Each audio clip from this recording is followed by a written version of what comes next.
Hey y'all, this is your host Laura. Before beginning today's episode, I wanted to provide you with a content warning. This series will contain information related to racial violence and racially motivated death. It may also include some adult language.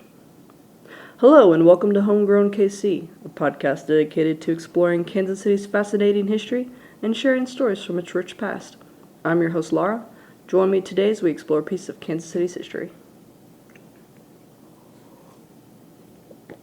Hello everyone, I have some announcements before we really get started.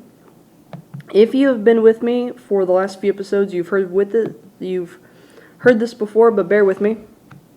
This is episode 4, Legacy of the Confederacy, part 2 of my series Black Lives Matter. This series focuses on stories surrounding structural racism and civil rights in Kansas City. I'll be using the terms black and white in these episodes because these stories focus on the structural racism faced by Black Americans. This does not mean Black folks are the only ones to experience racism. While we're on the subject, allow me to define structural/institutional/systematic racism. Pretty much what it sounds like. It's racism that is so deeply embedded within our everyday lives and society that white Americans don't know that it's there, and that is white privilege. I knew when I started thinking about this podcast back in early 2019 that I would want to cover stories like these. I just didn't realize that it would happen so early in the history of the podcast. But our current socio-political climate definitely gave me the incentive to tell this story at this time. So, to be clear, I'm not being ironic. I do believe that Black lives also matter, and I support the Black Lives Matter movement, but I am not affiliated with any official or unofficial Black Lives Matter organizations. My goal for this series is to uplift Black voices in Kansas City and to hopefully help my white listeners to come to a deeper understanding of the Black experience within our city and gain empathy for them. It's only once we recognize the truths of these stories and the impact that they still have on us today that we can become better people in a better city, better society. Lastly, for this series only, any interviews related to this topic will be available to everyone, not just my patrons. I don't have any interviews currently scheduled, but if you were an activist in the 50s, 60s, or 70s and you would like to tell your story, I would love to host you. Please get in contact with me. My email is homegrownkcpodcast@gmail.com, or you can message me on Facebook, Twitter, Instagram, or you can find my email through my website, which is homegrownkc.wordpress.com. I do have one episode that I will make available to everyone beginning November 1st and then ending December 31st of 2020. The interview with Dr. Karma Williams from the Black Archives of Mid-America that I did back in February of this year will be made available. It will not be available in 2021, so please listen to it while it is available. Today's episode is going to examine the legacy of the Confederate flag and Confederate monuments in America and in Kansas City.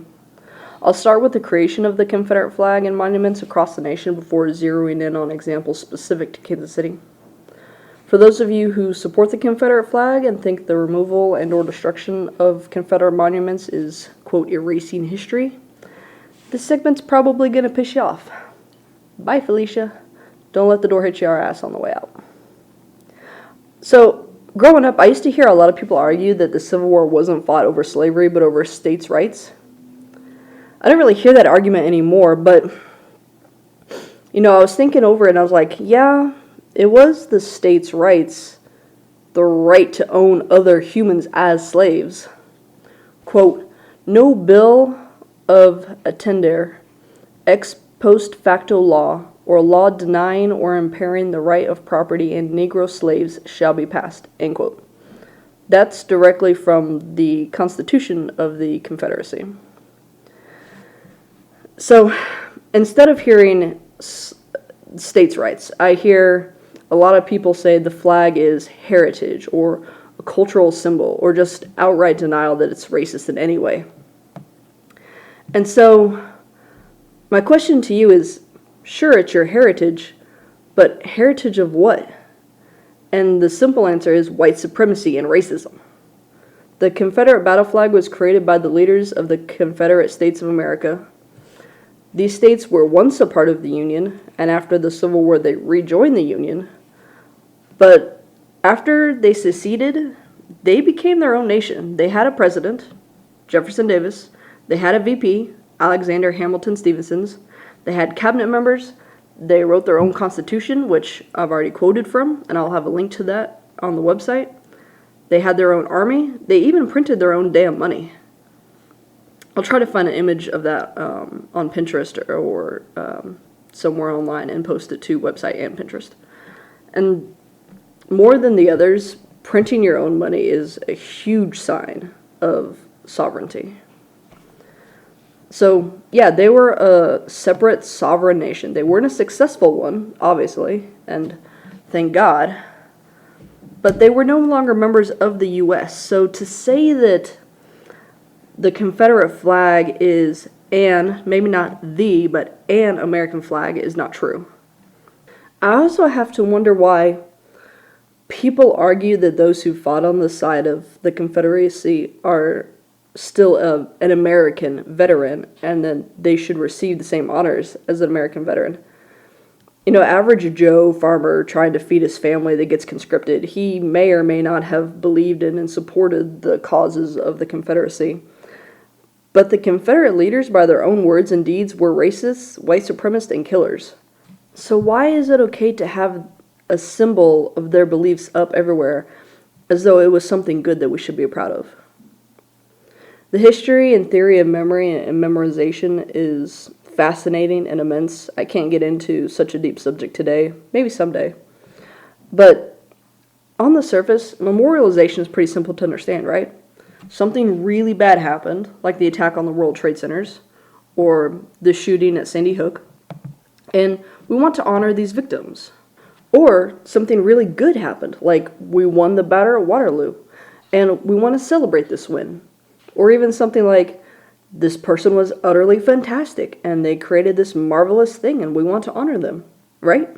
Okay, so by this logic, a statue of a Confederate soldier or leader is either something really good or really bad. And it doesn't make sense to honor someone who did really bad things, like kill people or own other humans as slaves.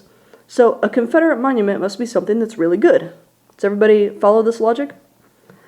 Well, that would be, how you say, fake news. Because owning slaves, owning humans, killing them, subjugating them, everything that Confederacy stands for is really bad. Therefore, we shouldn't honor it, because it's not good. So, if you don't know the truth behind these symbols, I'm going to educate y'all. The vast majority of these statues were not erected immediately following the end of the Civil War to mark deaths and sacrifices of soldiers to the Great South, as the mythos says. No, the majority of them were erected between 1880 and the 1920s, aka Jim Crow era. Just a reminder, the Jim Crow era, as we call it, was when laws were enacted specifically to subjugate Black Americans in the wake of the elimination of institutionalized slavery in America. Quote, all of those monuments were there to teach values to people, end quote, said history professor at UNC. Quote, Eliot says, that's why they put them in the city squares. That's why they put them in front of state buildings, end quote. Many earlier memorials had instead been placed in cemeteries. Okay, so those ones are to honor the dead. But the values of these monuments, according to Mark Eliot, is, quote, the glorification of the cause of the Civil War, end quote. And then, while the creation of new statues and monuments honoring Confederacy tapers off after the 1920s, doesn't cease, just slows down, there was an uptick in the prevalence of Confederate battle flags in public spaces. So in response to the civil rights movement of the 1950s and 1960s, the flag gained a new popularity, and a few of the southern states even redesigned their state flags to include the battle flag. Why, you ask? Why during an era, two eras in fact, in which Black Americans are gaining new freedoms and fighting for access to civic rights that they should already have, are symbols of the Confederacy so widespread and honored among segments of the white population? I don't know. Think about it. Conclusion. Quote, the majority of the memorials seem to have been built with the intention not to honor fallen soldiers, but specifically to further ideals of white supremacy. End quote. As Brian Palmer and Seth Fred Wessler, co-authors of an article for the Smithsonian Magazine, and a link to which I will put in the website, as they put it, quote, far from simply being markers of historic events and people, as proponents argue, these memorials were created and funded by Jim Crow governments to pay homage to slave-owning society. End quote. Again, why else are you going to put these things in such prominent public places? Why are there Confederate monuments in Union states up in the North, where there was, obviously, no Confederate government? Or out west in Montana, which wasn't even a part of America at the time? Why are statues to Confederates erected as recently as 2007?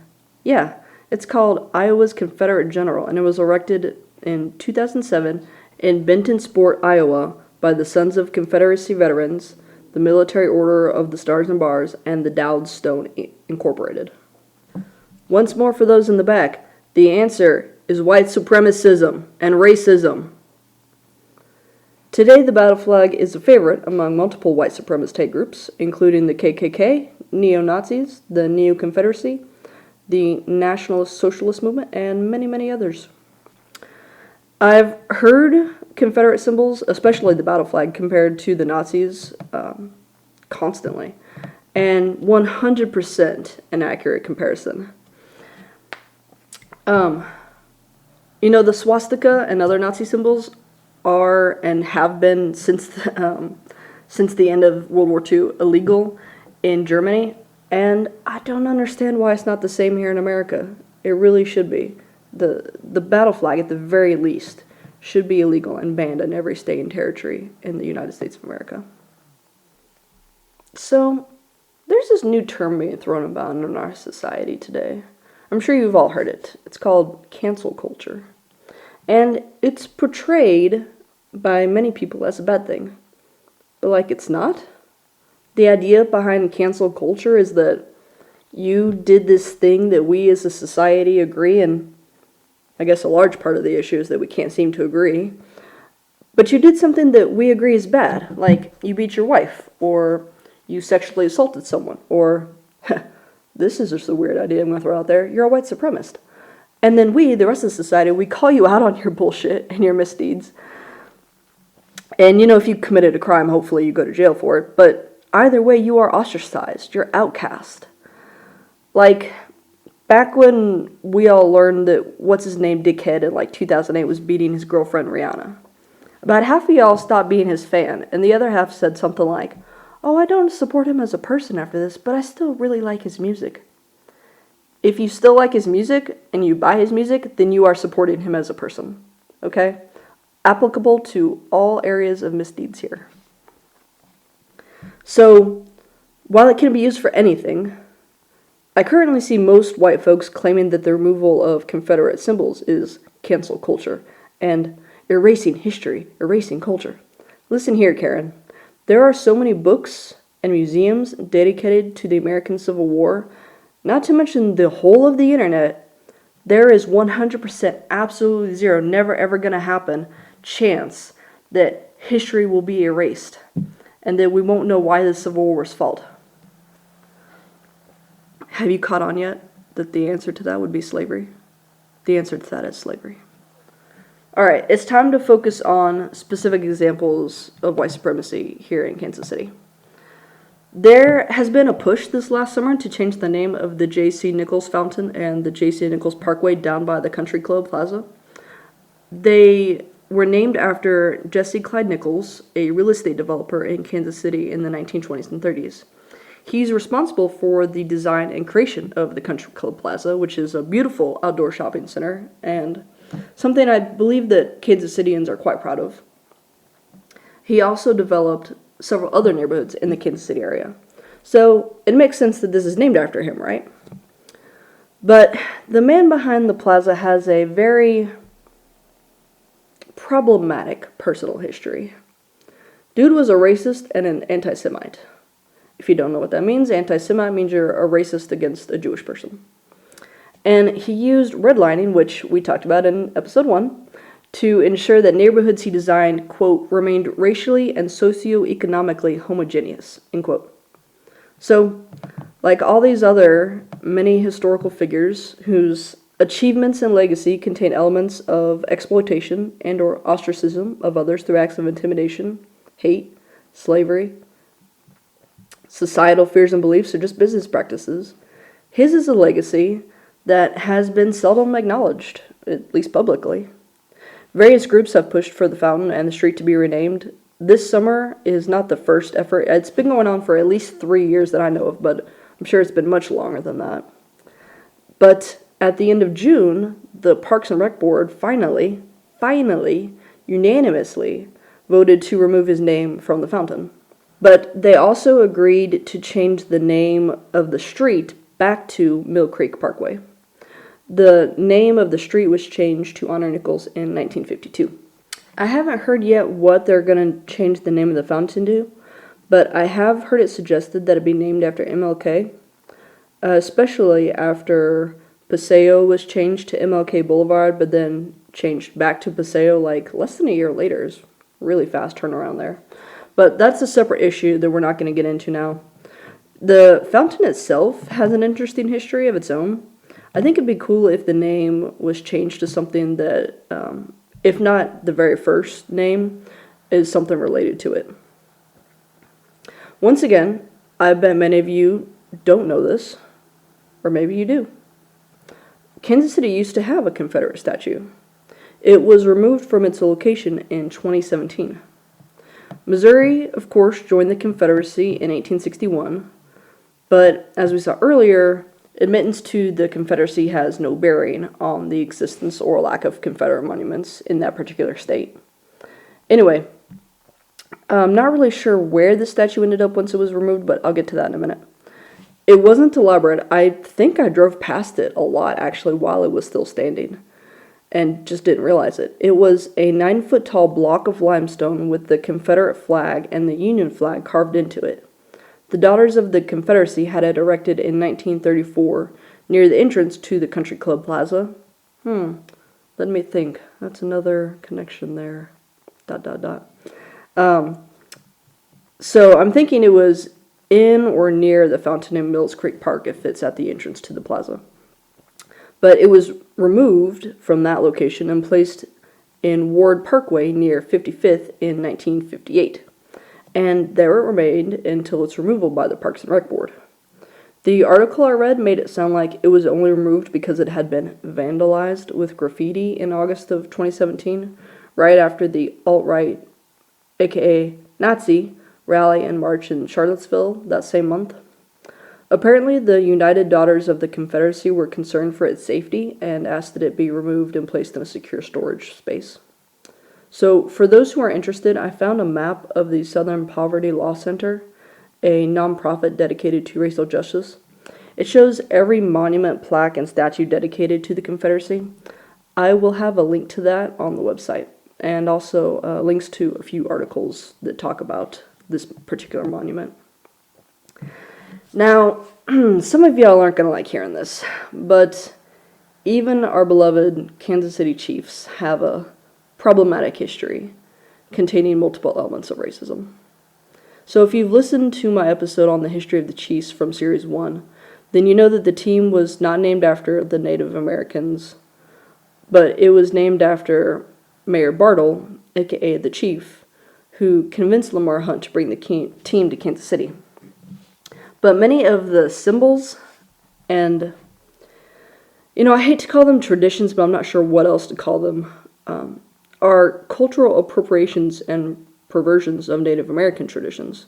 Example, the horse named Warpaint, the guy who used to wear Native American dress and then ride Warpaint, fans who currently wear Warpaint and headdresses to the game, the tomahawk chop.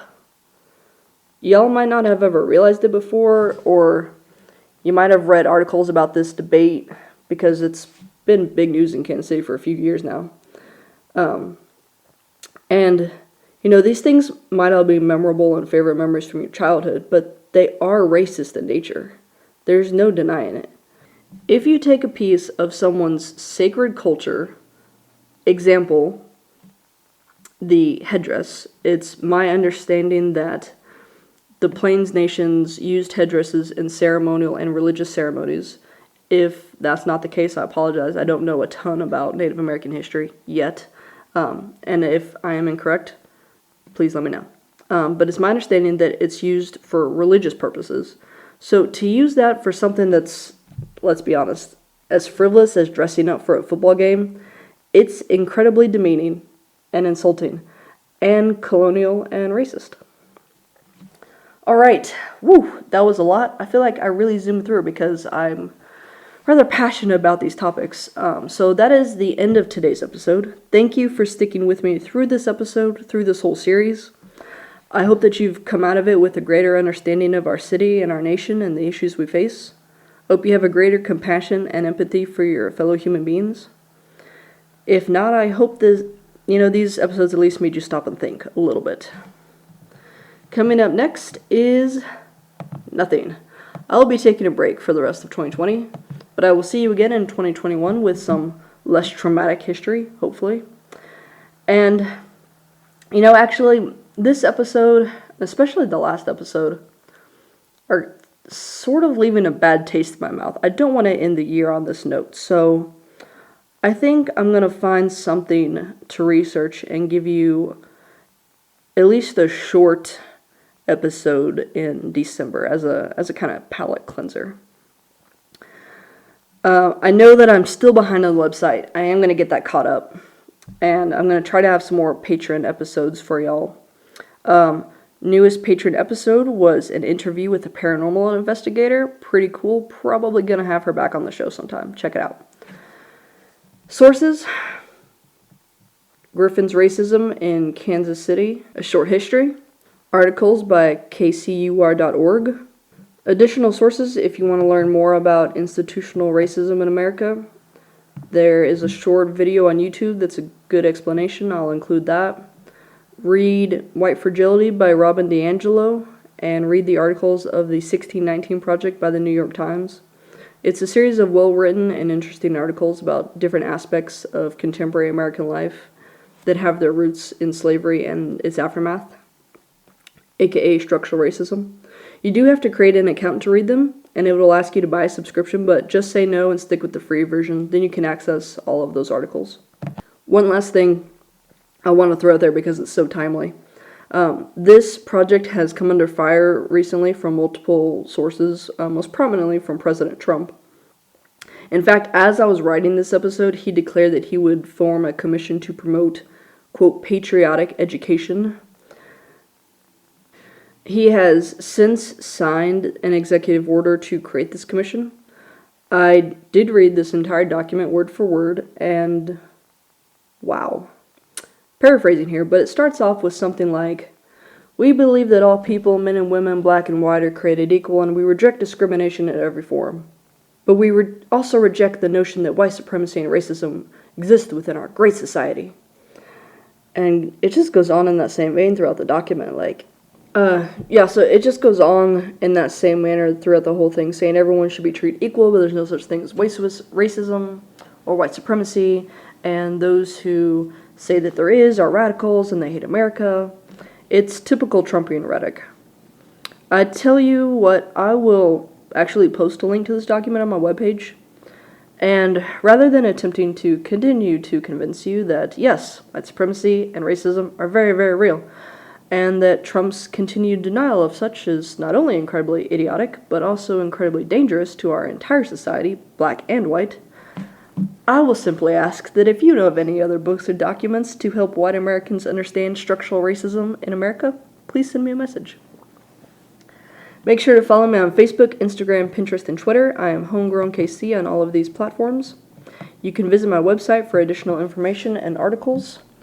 It's homegrownkc.wordpress.com. If you have any questions, comments, concerns, or episode suggestions, you can email me at homegrownkcpodcast@gmail.com. If you want to support the show financially, you can do so by subscribing to patreon.com or redcircle.com. It's $5 a month. You'll get charged the day that you sign up and then the first of every month afterwards. You will receive access to exclusive interviews with other historians in the city and also a shout out. Thank you to Mike, Bjorn, and Linda for your support. If you cannot commit to a monthly donation, you can submit a one-time donation at redcircle.com/homegrownkc.